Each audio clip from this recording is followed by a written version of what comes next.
Kumru Sudung, welcome back to my YouTube channel Gyanis Vlog. এই ছাগলী ঠেং এই পুৰা হৈ গ'ল ছাগলী ঠেংটো এই চফা কৰা হৈ আছে পিছে মই নাই কৰা ছাগলী ঠেং টান যে সো মায়ে হেল্প কৰি আছে অকমান এই কাটা হৈ গ'ল অকমান সৰুকৈ কাটিছো এই জলকীয়া আদা পাঁচফোৰণ মছলা এয়া চিকেন মছলা জিৰা বেলেগ আৰু মছলা নাই লোৱা আৰু এয়া পিয়াজটো বেছি লাগে এই পদিনা মচুন্দৰীটো বহুত পেটৰ কাৰণে ভাল গমেই পায় আপোনালোকে এই মান ধনিয়া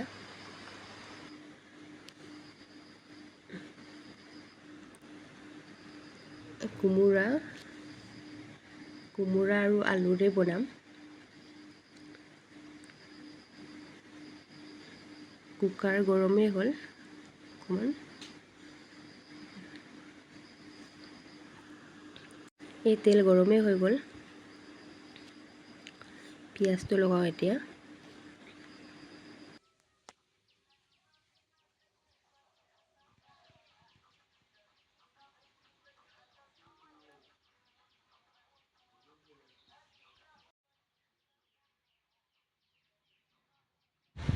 আৰু এতিয়া মই সোৱাদৰ অনুসৰি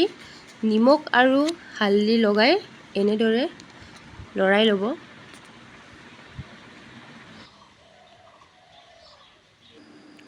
আৰু ছাগলী ঠেংটো এনেকা মই যেনেকা কোমোৰা আৰু আলুৰে বনাইছো আৰু আপোনালোকে বেলেগ ধৰণেও বনাব পাৰে বা আপোনালোকে চুপ দৰেও খাব পাৰে চুপকে বনালেতো বহুত ভাল লাগে এই মছলা জিৰা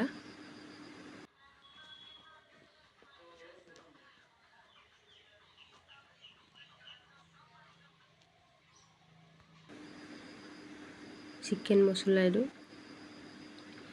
মছলা আৰু আপোনালোকে লগাম বুলি ক'লে লগাব পাৰিব মই অকলে নৰ্মেলকে লগাইছো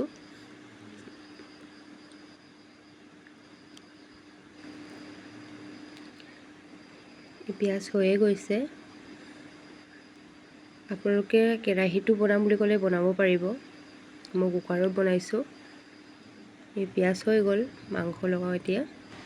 ছাগলীৰ ঠেংকেইটা হাড়িকেইটাটো টান আছে ন সো কুকাৰত বনালো কুকাৰত হ'লে মানে কিয়নো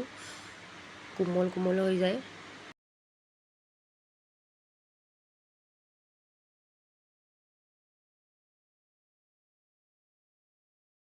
এয়া চব্জি লগাবলৈ হৈয়ে গৈছে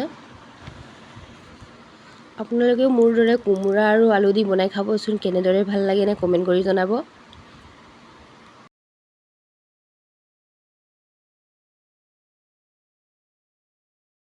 সব কোমোৰাকেইটা লগাইছো এইকেইটা ভাজি লওঁ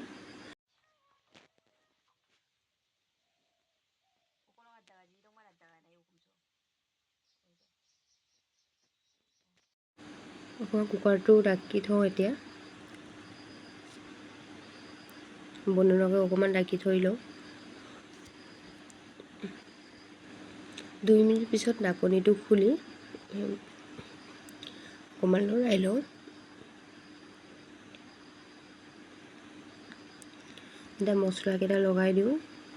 এই পদিনা মচুন্দৰী মান ধনিয়া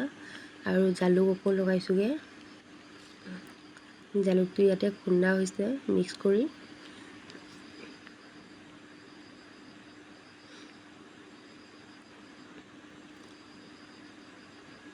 অকণ মিক্স কৰি লওঁ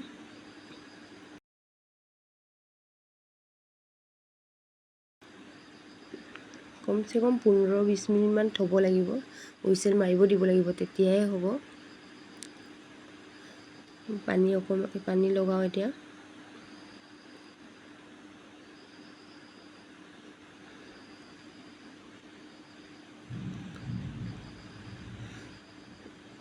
চব্জিৰ পৰিমাণৰ পানীটো লগালে হৈছে আৰু এতিয়া ঢাকি থৈ দিওঁ মিনিমাম 10 মিনিট বা 15 মিনিট থৈ দিলে এনে হৈ যাব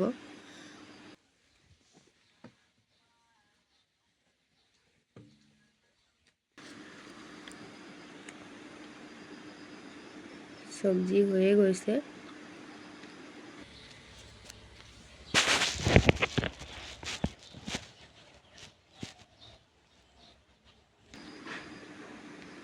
আৰু নিমখটো কম হৈ আছিলে, নিমখটো কম লগাইছিলোঁ, এতিয়া নিমখ অকণ লগাইছোঁগৈ। ৰেডি হৈয়ে গ'ল। এয়া নেমু, এয়া পিঁয়াজ, এই আচাৰ অকণ,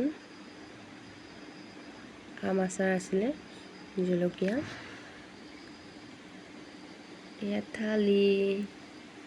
এয়া থালিৰে দি খাবলৈ হৈ গ'ল। Thank U.